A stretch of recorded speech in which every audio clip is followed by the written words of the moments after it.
Olá, amigos e amigas, bem-vindos a mais um vídeo do nosso canal Amigo de Penas e hoje é o nosso Apenas Entre Amigos, volume 11.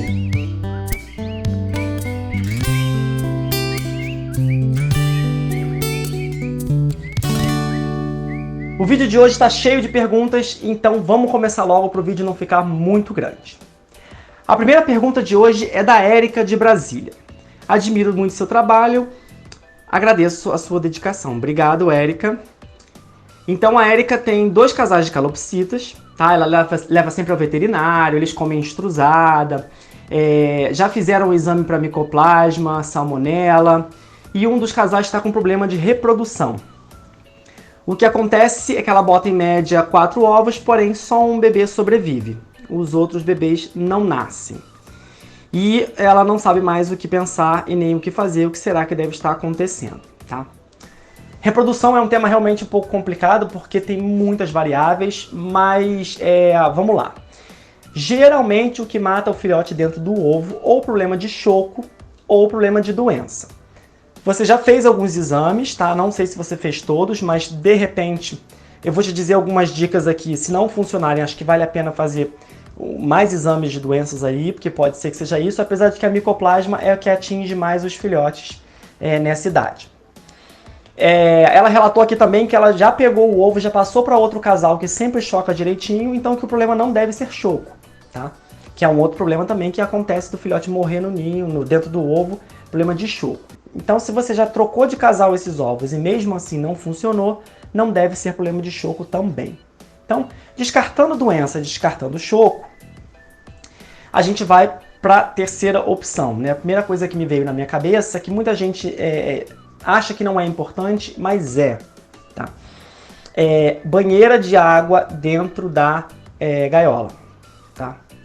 Não só pela umidade, mas reza a lenda, e eu vou te ser sincero, eu nunca pesquisei, mas por enquanto eu acredito nisso, porque eu já fiz alguns testes e para mim se comprovou que quando as aves tomam banho na banheira e elas levam aquela umidade para o ninho, a casca do ovo ela fica mais quebradiça, mais frágil, e o filhote consegue romper e nascer com mais facilidade, tá?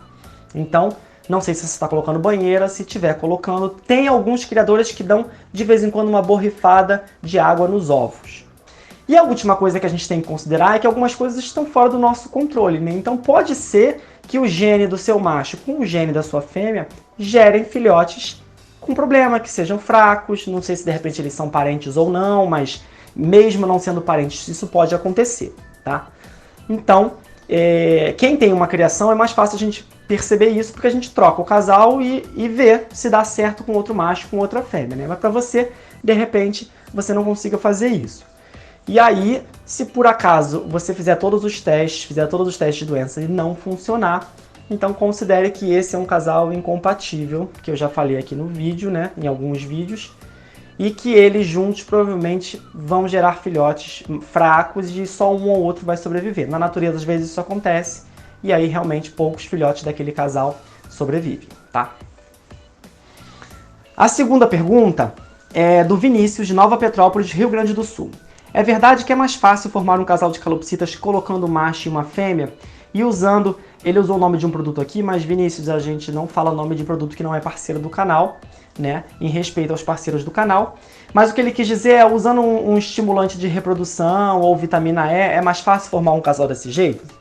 Vinícius, muitos criadores acreditam que sim, é mais fácil você formar um casal. Se você tem um casal na idade certa, tudo certo, e você der um estimulante, né, você mexer aí com a questão nutricional, dando um estimulante com vitamina E, etc., eles ficam mais propícios à reprodução, sim. Mas eu não indico acelerar a formação de casal, principalmente quem não é criador. Por quê?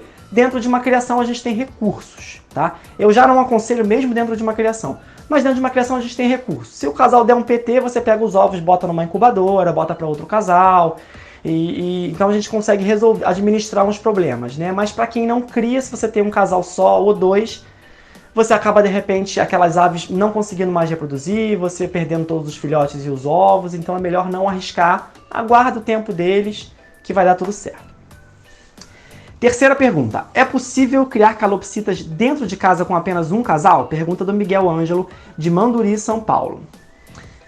Miguel, é possível reproduzir calopsitas dentro de casa com apenas um casal, mas criação eu acredito que não, tá? Porque você vai ter um casal com filhotes e aqueles filhotes não são indicados cruzarem entre si. Então acabou sua criação aí. Você não tem como expandir essa criação, a não ser que você traga aves de fora, mas aí você já não tem mais um casal, né? Você começa a ter mais outras aves.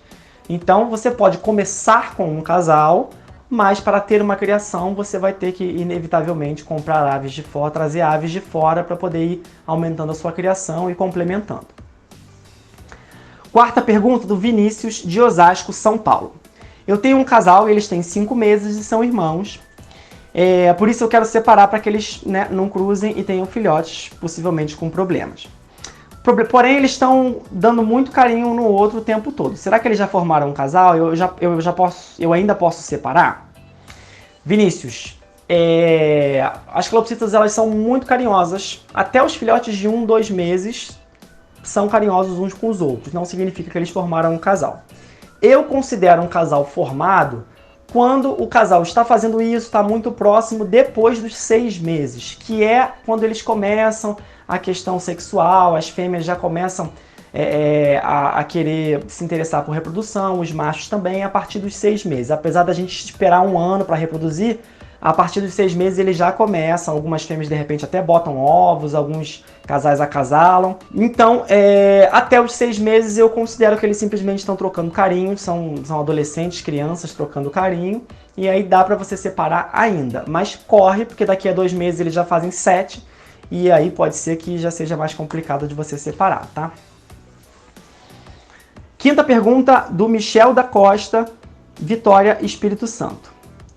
Se um filhote não conseguir sair do ovo, qual é o procedimento que deve ser feito para ajudá-lo? Michel, eu já falei disso aqui num vídeo do canal, mas vou responder a você, que até de repente ajuda a Érica também. Seguinte, eu não interfiro no nascimento dos filhotes, tá? Quando eu comecei a ter filhotes, eu ficava muito ansioso, tapeando não tá nascendo, tapeando não tá nascendo, eu já abri uns 2 ou 3 ovos, né, ansioso com essa história, e o filhote não estava pronto para nascer. Então, desse dia em diante, eu optei por deixar o filhote nascer sozinho. Ah, corre o risco dele morrer no ovo? Corre o risco dele morrer no ovo. Mas eu prefiro que ele morra naturalmente dentro do ovo do que eu abrir e ele morrer por minha causa. Tá? Então eu acho melhor fazer desse jeito. Mas às vezes o ovo já está rachando, já está com um buraquinho, né? Quando o filhote faz um buraco no ovo, ele tem que nascer logo, porque lá dentro começa a ressecar e ele gruda na casca do ovo, tá? Então se ele fez o buraco, ele tem que nascer em até 24 horas, às vezes até menos. E aí se ele fez o buraco, tá dando 24 horas e ele não nasceu, você pode vir com uma pinça, né? Tudo esterilizado, passa álcool, lava direitinho e ir quebrando a casca do ovo, ajudando ele a quebrar, tá? Mas geralmente quando o filhote não consegue sozinho quebrar a casca do ovo é porque ele está fraco, porque tem alguma questão. Então, às vezes até você ajudando e ele estando pronto para nascer, ele não sobrevive. Sexta pergunta, Tiago Simões, Vila Velha, Espírito Santo. Como fazer para colocar serragem no ninho horizontal sem que o casal tire? Tiago, excelente pergunta, mais uma vez, né? Em vários vídeos aqui você participando com boas perguntas. E né, eu não escolho pela pessoa, eu escolho pela pergunta. Aí quando eu vejo é de uma pessoa que já fez em outros vídeos, então bem interessante. As perguntas do Thiago são sempre muito interessantes. Inclusive é uma pergunta de ouro, porque muita gente tem essa dúvida e eu nunca falei aqui no canal. Às vezes eu dou umas dicas assim, mas nunca falei efetivamente como é que eu faço. Eu boto um pouquinho de maravalha no começo, aí o casal vai tirar, vai jogar pra fora, não sei o que, não sei o que, não sei o que. Deixa eles começarem a colocar os ovos. Você vai colocando um pouquinho de maravalha por dia, só um pouquinho mesmo. Até 3, 4, 5 dias você achar que tá uma quantidade boa. E aí você não precisa botar mais, tá? Que geralmente eles mantêm aquela maravalha lá dentro e não tiram mais. Então no começo eu boto só um pouquinho para não desperdiçar, porque eles vão tirar tudo, ou quase tudo. E depois eles não tiram mesmo. Sétima pergunta, Leon, de Conceição de Araguaia, Paraná. Como amansar filhotes que ainda estão no ninho? Com qual idade eu posso pegá-los sem correr o risco dos pais abandonarem? Leon, para você amansar filhotes que estão no ninho, você tem que tirar do ninho e interagir com eles fora do ninho. Tá? E se os pais forem a risco, longe dos pais. E com que idade você pode fazer isso? Quando o filhote geralmente ele abre o olho com 8 dias, já é mais difícil dos pais abandonarem. Porque os filhotes veem os pais fora do ninho, começam a gritar por comida, e aí os pais, por instinto, não abandonam e alimentam aquele filhote. Geralmente. E calopsita não costuma abandonar muito filhote, não, né? Ainda mais depois da cidade. Mas eu indico você só ficar manuseando o filhote, pegando, quando ele estiver todo emplumadinho, com 25 dias. 25 dias é uma idade boa. De você tirar do ninho, brincar um pouquinho com ele fora da gaiola, devolve pro ninho. Aí pega outro, brinca um pouco fora da gaiola, devolve pro ninho, tá? Foi assim que eu amancei a Starion, na época que ela era um filhote e tal, e ela amansou desse jeito, mas aí depois acabou que eu não fiquei pegando mais ela, porque o macho dela é muito arisco, e aí ela, hoje em dia, não gosta muito que pegue ela não. Mas na época ela era bem tranquila para manusear, e foi só assim, a Starion eu não dei papa para ela. Matheus, de Itapemirim, Espírito Santo. Minha pergunta é, o que você faz com as fezes e as cascas de semente das suas calopsitas? Será que dá para fazer algum tipo de adubo com as fezes das aves e as cascas das sementes? Matheus, o que eu faço é jogar fora, tá?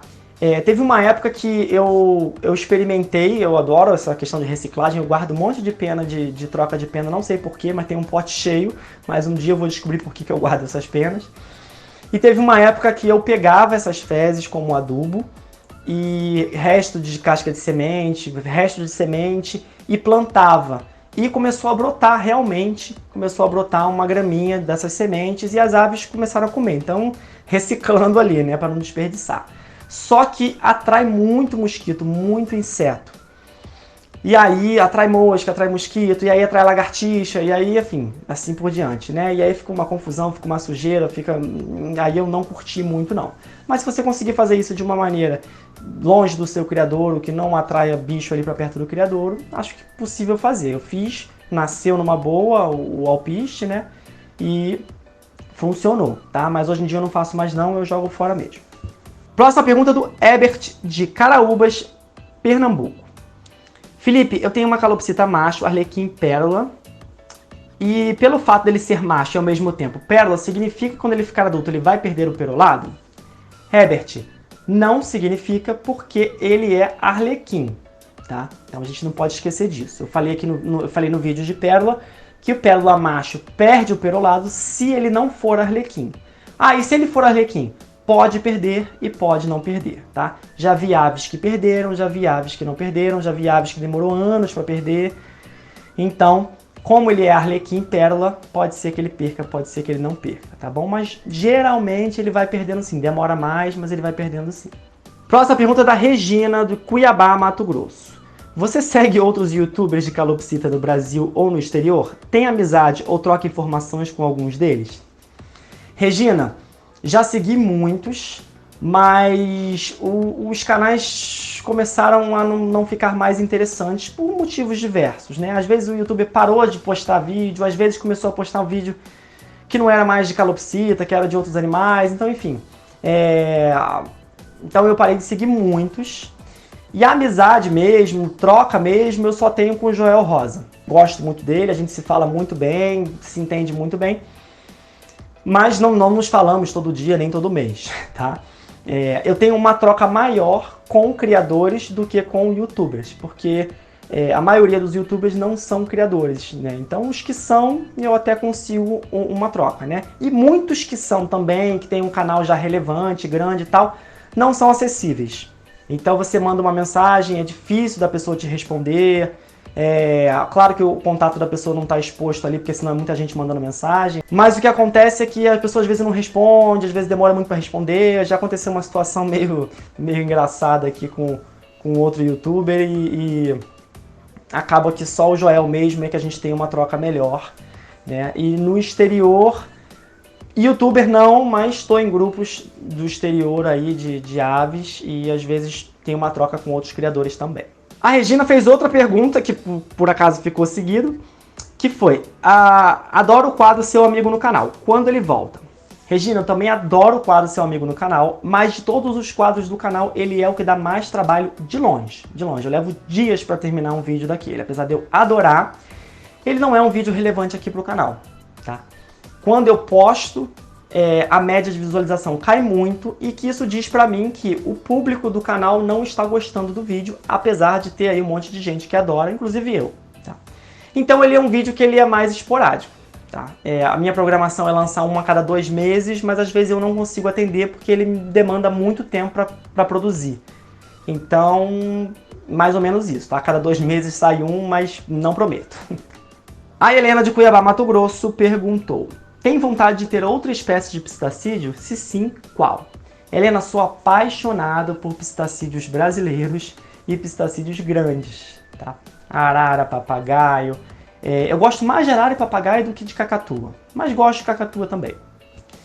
Então eu gosto das aves grandes, mas infelizmente hoje eu não tenho como criar uma ave grande, tá? Porque o espaço não permite, e se eu botar uma arara aqui em casa, um papagaio, meus vizinhos vão me matar, né? Porque já basta mais de 40 calopsitas às 6 da manhã acordando eles. Então, pretendo criar, né, começar a trabalhar, criar mesmo, não é só ter uma ou duas não, fazer uma criação dessas aves, porque eu adoro, e vamos ver se futuramente rola, acredito que sim, tá?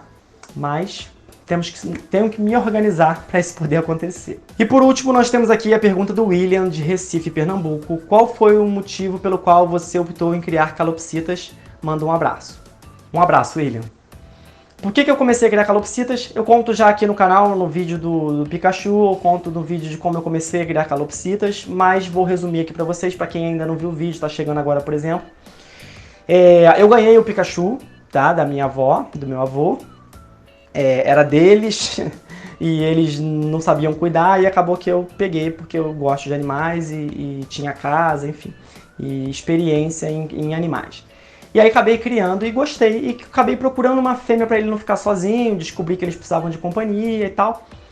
E aí estudando qual fêmea que eu vou comprar, será que toda cor serve? Comecei a estudar a genética e gostei. Comecei a estudar a espécie e gostei. Encontrei uma fêmea, comecei a me interessar por reproduzir e fui gostando muito da espécie. Depois eu conheci outras aves em criadouros de amigos, ringneck, cabeça de ameixa, agapornis, periquito, etc, etc. E ainda assim eu gosto muito da calopsita. É uma ave de porte pequeno, mas não é tão pequeno. É uma ave que não dá tão trabalho, que faz barulho, mas não é tanto barulho, por exemplo, como um papagaio, né, que dá um grito, você ouve lá no outro quarteirão. É uma ave assim que eu acho que é ótimo para você ter em casa como um animal que não dá muito trabalho, não dá muita despesa, mas que ao mesmo tempo é uma excelente companhia, que interage muito com você, se deixar elas querem ficar contigo o tempo todo. Então, continuo criando por conta disso, tá? E acho que nunca vou parar, né? Mesmo que um dia eu venha trabalhar só com criação, como uma profissão, eu acho que sempre vou ter umas calopsitas ali, porque é uma ave que eu gosto muito e acho que não vou deixar de gostar, tá bom? Bom, espero que vocês tenham gostado do vídeo de hoje. Quem está chegando agora já se inscreve e quem já é inscrito, curte o vídeo aqui embaixo e deixa uma pergunta se tiver alguma dúvida. Mês que vem teremos mais um Apenas Entre Amigos. Muito obrigado mais uma vez e até a próxima.